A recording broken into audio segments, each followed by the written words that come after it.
नमस्कार। आज की कक्षा जो है एथिक्स से जुड़ी हुई है और एथिक्स एक बहुमूल्य निधि है। सिविल सर्विसेज और उत्तर प्रदेश पीसीएस समेत जहाँ पर भी एथिक्स है, जैसे उत्तराखंड में भी है, एथिक्स प्रश्न पत्र जो है विद्यार्थियों के लिए किसी अमूल्य निधि से कम नहीं है, बल्कि इससे भी बड़ी बात कहें तो वो है जिससे कि आपका जो दृष्टिकोण है, आपका जो अप्रोच है, आपका जो सोच है, आपका जो व्यक्तित्व है, आपका जो मनोवृत्ति है, आपकी जो सहानुभूति, आपकी जो ईमानदारी है और आपकी जो नैतिकता है, जो एथिक्स है, जो एथिक है, जो नैतिक सवाल आपके जीवन में सामने आते हैं, उनका सामना भरपूर तरीके से तभी किया जा सकता है जब कुछ सैद्धांतिक और व्यवहारिक पक्षों से आप रूबरू हों। दरअसल एथिक्स भले ही सिविल सर्विसेज या पीसीएस की परीक्षाओं में एक प्रश्न पत्र के तौर पर है, बट जब से आप इस दुनिया में हैं और जिस तरीके से कृत्यों में, चाहे परिणामवाद के दृष्टिकोण से रहे हों, चाहे कर्तव्य निष्ठा की दृष्टि से रहे हों, तो आपके अंदर तमाम तरीके के नैतिक भाव पहले भी उभरे हैं। अब यह पक्ष अलग है कि अब इसको हमें उतारना है, अपने सद्गुणों को उतारना है, सद्गुण को जीवन में उतारना है और उन्हीं सद्गुणों को प्रश्न पत्र में जो प्रश्न आता है उसमें उत्तर के तौर पे उतारना है। यानी हर जगह उतारना ही है और कहीं कहीं उतरना भी है। उतरेंगे तब जब सद्गुणों से भरे होंगे, किसी के हृदय में और किसी के दिल में उतरेंगे और किसी के जीवन में भी उतरेंगे। ये उतरने और चढ़ने का जो सिलसिला है, यही जीवन का नैतिक शास्त्र है। तो कई नैतिक सवालों से आप जूझे होंगे। एक सवाल आपके पीछे है, क्या सवाल लिखा है देख लीजिए। जिस सवाल का जवाब आप खोज रहे हैं, आप सवाल का जवाब खोज रहे हैं। क्या खोज रहे हैं कि दरअसल अच्छा क्या है, अच्छा क्यों बने, अच्छा कैसे बने, आदमी अच्छा कैसे बन सकता है, यही सब तो खोजते हैं ना। आदमी अच्छा कैसे बन सकता है, ये सब बहुत ही बड़े शब्द हैं। इसमें नैतिक रूप से अच्छा, आर्थिक रूप से अच्छा, सबल हो सकें, ज्ञान से मजबूत हो सकें, लोगों के समाज, मतलब जो समाज है उसके भीतर आपकी पहुंच हो सके, कुछ अचीवमेंट की बात हो, बेहतर ज़िंदगी की बात हो, वगैरह वगैरह, जो भी इसके दायरे में आप जोड़ सकते हैं, क्योंकि यह शब्द अपने आप में बहुत ही व्यापक है। तो आदमी मतलब अच्छा क्या है, मतलब अच्छा क्या है, आदमी छोड़ दीजिए यहाँ पर। अच्छा क्या है, अच्छा कैसे बने और अच्छा क्यों बने, और आदमी अच्छा कैसे बन सकता है। दरअसल यह कहानी यह है कि अब मैं एथिक्स पढ़ा रहा हूँ। एथिक्स जनरल स्टडीज़ का 4th पेपर है। जैसा कि मैं बोला कि आपका दौर हो सकता है कि कई लोगों के लिए प्रारंभिक परीक्षा का सही वक्त होता हो, लेकिन मैं आपको यहाँ यह बता देना चाहूँगा कि 17 सितंबर 2021 को मुख्य परीक्षा भी है, जिससे ये सामना होगा इस प्रश्न पत्र से। तो कुछ चीज़ों को कहते हैं ना कि दबाव होना और किसी बात का असर होना, दो बातें होती हैं। एक तो किसी बात का दबाव ले रहे हैं, एक होता है कि किसी बात का असर पड़ रहा है। तो मैं यहाँ पर दबाव की बात नहीं करने आया हूँ, आप असरदार, मतलब असर पड़े, यह बेहतर होगा। तो मैं यहाँ पर बात कर रहा हूँ कि आदमी अच्छा कैसे बन सकता है। दरअसल बारकर कहता है कि रिपब्लिक में जो प्लेटो ने रिपब्लिक लिखा है, आप जानते हैं, पॉलिटिकल साइंस के लोगों ने पढ़ा होगा, मैं भी पढ़ा हूँ। वो उस तर्ज पर आपको बताने का प्रयास है कि प्लेटो जिस सवाल का जवाब खोज रहे हैं, दरअसल वो सवाल का जवाब ये है कि आदमी अच्छा कैसे बन सकता है। तो आदमी अच्छा कैसे बन सकता है, प्लेटो के सवाल का जवाब क्या दिया गया, क्या है मालूम है, कि आदमी न्याय और सौंदर्य के सद्गुणों से या गुणों से अच्छा बन सकता है। इन गुणों का ज्ञान प्राप्त कर लिया जाए। देखिए, सौंदर्य शब्द अपने आप में एक भारी भरकम शब्द है। न्याय शब्द में नियम वगैरह का संकलन, सम्मिलन स्वाभाविक तौर पर है, जो आगे के मैं थोड़े एक एग्जाम्पल से इसको क्लियर करूंगा। तो कहा जा सकता है कि जो इस तरीके के संदर्भ हैं, उससे आदमी अच्छा बन सकता है।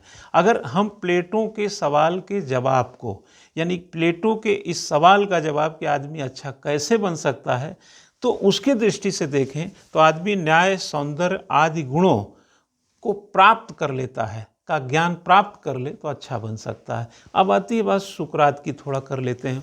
सुकरात कहता है सद्गुण ही ज्ञान होता है, सद्गुण ही ज्ञान होता है। देखिए, अब ऐसे तो कहेंगे कि प्रवचन सुना रहे हैं, मैं क्या करूं, फोर्थ पेपर आपको देना है भाई।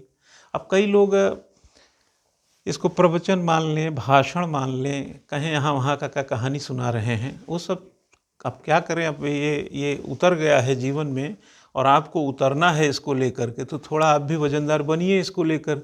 तो अगर सुकरात ने क्या कहा कि सद्गुण ही ज्ञान है, जिन्हें सद्गुणों का ज्ञान होता है उन्हें जीवन में उतार सकते हैं। सद्गुणों का ज्ञान होता है तो उन्हें जीवन में उतार सकते हैं। अब जरा समझिए, अगर इस लेक्चर को आप सुन रहे हैं तो इसको जीवन में उतारेंगे, हम भी किसी को सुनते अपने जीवन में उतारते हैं।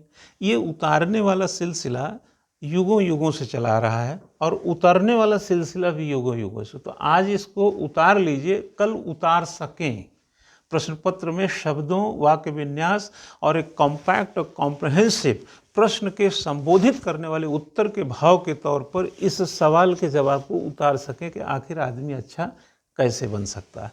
ये थोड़ा सा एक साइन अमाउंट जैसे नहीं होता, एक सिग्नेचर मैं यहाँ पर रख रहा हूँ ताकि आप इसके भाव में अगर जो लोग नहीं गए हों समझ जाएं। मैं बात कर रहा हूँ कि नीति शास्त्र और मानवीय मूल्य, एथिक्स एंड ह्यूमन वैल्यूज़ की मैं बात करने आया हूँ। वैल्यूज़ का मतलब होता है पसंद नापसंद, इसकी चर्चा थोड़ा आगे करेंगे। अब अगर हम ये कहें कि हमारे लिए अच्छा क्या है, मैं अगर कहूँ कि हमारे लिए अच्छा क्या है, अब मैं इसको समझाने के लिए मैं आपको महाभारत का तो सब जानते हैं। महाभारत में जो भीष्म पर्व है उसमें गीता का उपदेश है। मैं ज़रा गीता के उपदेश की तरफ जाऊँ, चूँकि मैं पहले डिक्लेयर कर चुका ये प्रवचन है। एथिक्स जो है आपके अंदर की वो आग है, आपके अंदर की वो ऊर्जा है, आपके अंदर का यह उत्पादन की क्षमता है जो आप चार्ज तो हैं बट अभी इस तरीके का इस्तेमाल नहीं किए। इतिहास दिया, भूगोल दिया, पॉलिटी, साइंस टेक, इको और भी जितने भी और भी एलिमेंट्री सब्जेक्ट हैं सब आप सबकी परीक्षा तो दिए, लेकिन एथिक्स को सन 2013 से जब सिविल सर्विसेज में मुख्य परीक्षा में जो बदलाव है, पहली बार वहाँ से जब इसकी यात्रा शुरू हुई तो आपके भीतर के उस समुच्च विचारधारा का जब प्रस्फुटन करने का इसमें एक दृष्टि डालनी थी, हालांकि आपके पास था, लेकिन कभी सैद्धांतिक और व्यवहारिक तौर पर एथिक्स का इस तरीके से उपयोग नहीं करते थे। हालांकि बात में कहते कि भाई ये एथिकल नहीं है, ये एथिक्स के खिलाफ है, ये फलाना के खिलाफ, ढिमका, ऐसा बोलते रहे। लेकिन अब वही पेपर आपके सामने है, ethics, integrity and attitude. Attitude की जब बात करते हैं, यानी कि मनोवृत्ति की जब बात करते हैं, और भी तमाम दृष्टिकोणों में ईमानदारी की बात, सहानुभूति की बात, दया की भावना की बात, इमोशनल इंटेलिजेंसी की बात, तमाम तरीके का जो व्यक्तित्व के लक्षण है, क्योंकि इसमें 8 जो टॉपिक पाएंगे उसमें फिलॉसफी भी है, पॉलिटिकल साइंस के भी थिंकर हैं, वेस्टर्न थिंकर हैं, इंडियन थिंकर हैं, पब्लिक एडमिनिस्ट्रेशन है, केस स्टडी है, कुछ मनोविज्ञान की दृष्टि से भी इसको देख सकते हैं। तो ये एक कई विषयों का एक समुच्चय है। और कहा जाए कि जैसे एंथ्रोपोलॉजी में हम कहते हैं, anthropology is the study of man in totality, यानी कि अर्थशास्त्र का जो ये अध्ययन होता है, मतलब ये जो मानव का अध्ययन होता है वो समुच्चय अध्ययन है। Anthropology is the study of man in totality, ये मानव शास्त्र कहता है। आगे मैं बात कर रहा हूँ कि हमारे लिए अच्छा क्या है, तो हमारे लिए अच्छा मतलब मैं आपकी दृष्टि से, समाज की दृष्टि से, हर परीक्षार्थी की दृष्टि से ये बात कर रहा हूँ। तो बात को जरा समझिएगा कि जब यह तय हो गया कौरवों और पांडवों के युद्ध में, अभी आप थोड़ी देर के लिए आप यहाँ बैठ जाइए, जब हम कहेंगे तब आपको कह रहा हूँ आप थोड़ा यहाँ बैठिए, ठीक है।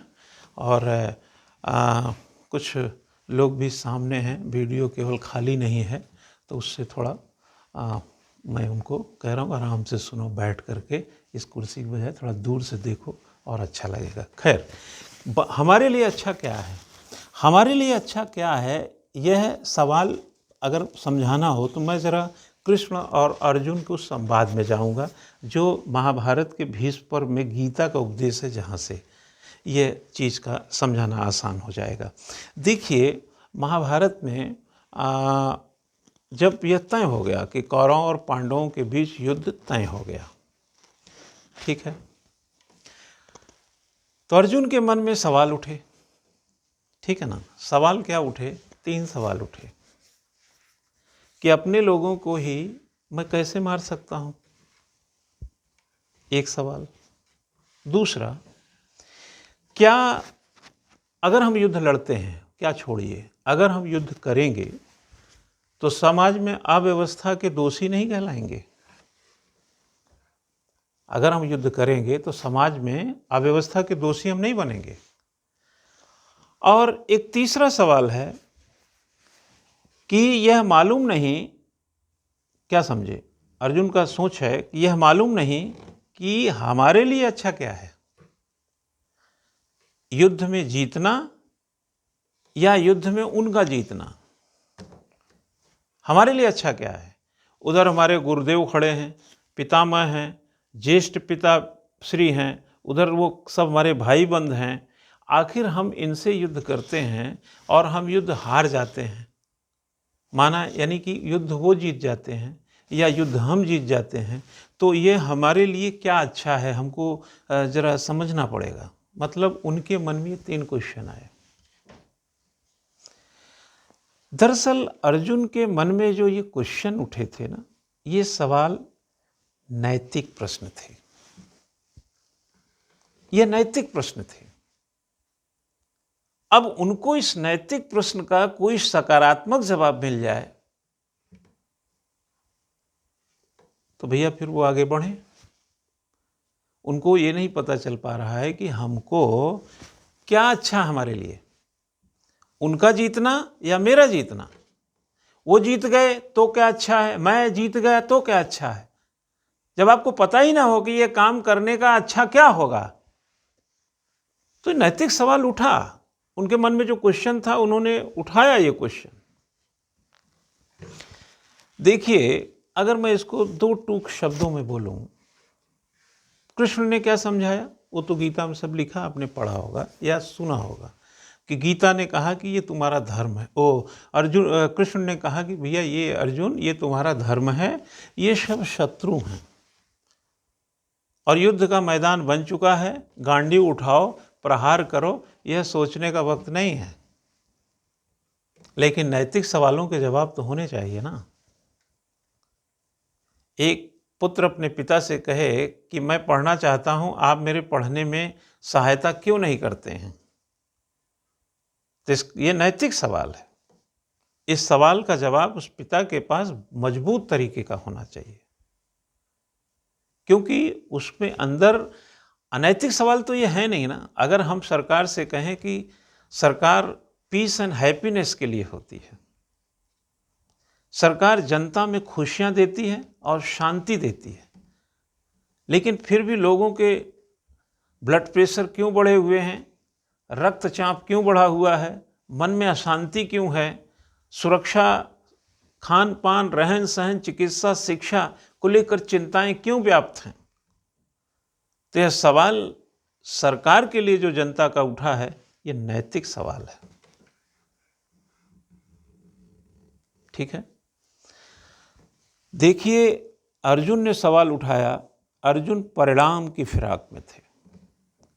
अर्जुन की चिंता कि परिणाम क्या होगा, अपने लोगों को मार के क्या मिलेगा, समाज में अव्यवस्था फैलाने के दोषी हो जाएंगे, जीतने का क्या फायदा होगा और उनके जीतने का मेरा क्या ऐसा नुकसान होने वाला। कृष्ण ने क्या कहा, कृष्ण ने कहा सवाल परिणाम का है ही नहीं, यहां परिणाम का नहीं है, यहां सवाल कर्तव्य का है, यहां तुम्हारे धर्म का है। युद्ध के मैदान में सामने जो शत्रु होता है वो रिश्तेदार नहीं होता है। उठाओ गांडीव और करो प्रहार। गीता में एक लंबा इसका व्याख्या है। अर्जुन आखिरकार युद्ध करते हैं, इसका भाव क्या है, हमारे लिए अच्छा क्या है। गीता के उपदेश से यह पता चलता है कि हमारे लिए कर्तव्य अच्छा है।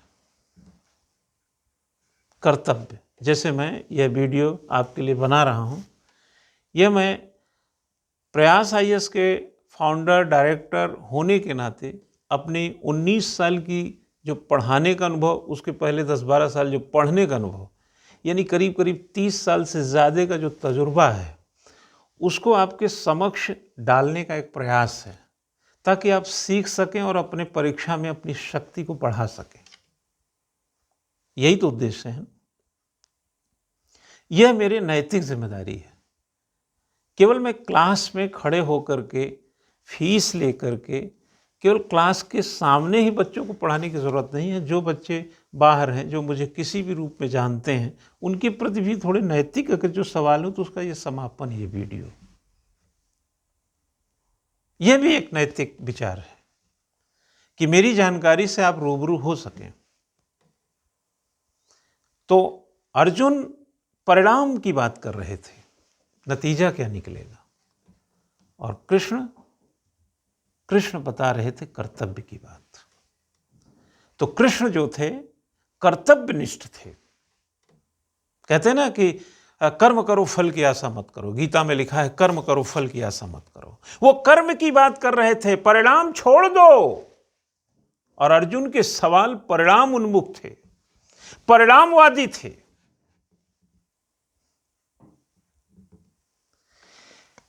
तो अगर कर्तव्य करना धर्म है आपका, यानी कर्तव्य आपके लिए प्राथमिकता है, धर्म है, जैसा कि युद्ध के मैदान में इसकी आवश्यकता थी कि अर्जुन परिणाम की फिक्र न करके अपने धर्म का पालन करें। कृष्ण का ये जोर था। यह जो नैतिक, यह जो उत्तर था, उस जो हमारे लिए अच्छा क्या है, यह अर्जुन के लिए काम किया। और गांडीव उठाया, और जो भी सामने थे, चूंकि युद्ध के मैदान में शत्रु होता है और अपनी तरफ से लड़ने वाला मित्र होता है, तो जो आप पर प्रहार कर रहा है वो शत्रु है। और वहाँ आपका धर्म है कि अपनी सुरक्षा करें, युद्ध को जीतें और उस पर प्रहार भी करें। आप अमर्त्य सेन का नाम सुने होंगे। अमर्त्य सेन को 1998 में अर्थशास्त्र के लिए नोबेल मिला था। ठीक है। द आइडिया ऑफ जस्टिस में जो परिणामवाद और कर्तव्यवाद पर, जो परिणामवाद पर जो कर्तव्यवाद ज्यादा प्रभावी रहा, इस बहस की जिक्र जो है द आइडिया ऑफ जस्टिस में अमर्त्य सेन भी करते हैं।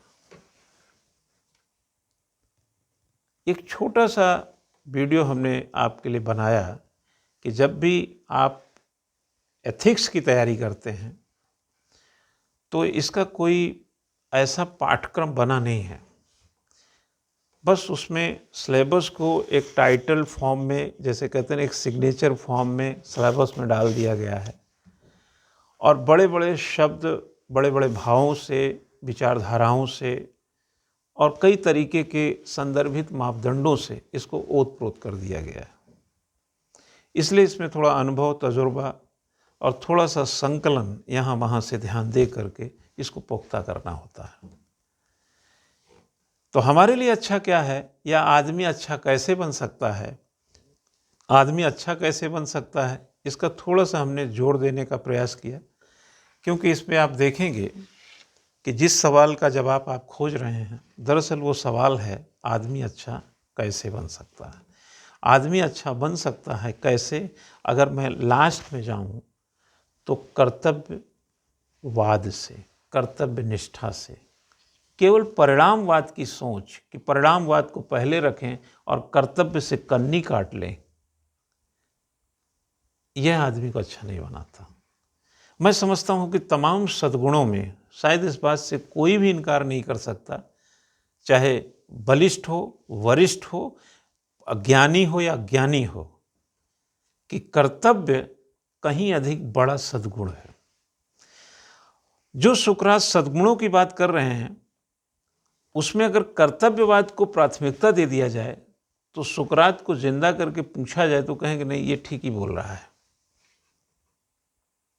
तो कुल मिलाकर कि जो ये थोड़ा सा वीडियो में एक संकलन में आज देने का प्रयास किया, कोशिश रहेगी कि बीच बीच में आपको दें ये चीज़, मूल्य क्या है, नीति शास्त्र क्या है, नीति शास्त्र के निर्धारक तत्व, सार तत्व, और हमारे क्रियाकलापों में ये सब होता है। आप देखे होंगे, कहते हैं उस नौकरी में कितनी सैलरी है, है ना, उसमें किस तरह का सर्विस है, ये सब आप पता करते हैं, तब उसमें सिविल सर्विसेज आपको एक एलीट टाइप का, एक अचीवर टाइप का, एक प्लानर, एग्जीक्यूटर और ये बहुत बड़ा एक व्यापक सुविधा वाला सर्विस लगता है। ये सारा लेखा जोखा करके इसमें लगे हैं ना, तो इसके परिणाम को समझ करके अपने ड्यूटी कर रहे हैं ना। लेकिन कृष्ण ने क्या कहा कि परिणाम क्या होगा ये तो बाद में देख, कहते ना कि फल की आशा मत करो। उन्होंने तो ये तक कहा कि भैया कर्म करो, फल की आशा मत करो। अब जरा मुझे बताइए, उन्होंने कर्म करो फल की बात, कौन सा कर्म है जिसमें फल नहीं होता? कर्म में फल होता है। दरअसल उन्होंने कहने के लिए आपको बहुत बड़ा मॉडल दे दिया। उन्होंने कर्म करो, फल की आशा मत करो, लेकिन हकीकत यह है कि आप वाकई में कर्म करेंगे तो फल मिलता है। अर्जुन ने युद्ध लड़ करके यश प्राप्त किया। अर्जुन दुनिया का सबसे बड़े धनुषधारी कहलाए ना महाभारत में, भारत में तो कहलाए ही, और न लड़ते तो समाज की अव्यवस्था बचाते। लेकिन उनकी नैतिकता का क्या होता, जो नैतिक तौर पर जो उनकी कर्तव्य निष्ठा थी। तो खैर, काल कालांतर की घटी हुई घटनाओं का विवेचना और समीक्षा वक्त के साथ सभी करते हैं। हमने यहाँ पर नीति शास्त्र और मानवीय मूल्य, और जो एक प्रश्न था कि जिस सवाल का जवाब आप खोज रहे हैं, वो सवाल का जवाब था कि आदमी अच्छा कैसे बन सकता है, ये आप अच्छी तरह जानते हैं। अच्छा बन सकता है अपने कर्तव्य का पालन करके। Thank you very much. आज का लेक्चर यहीं पर एंड करते हैं।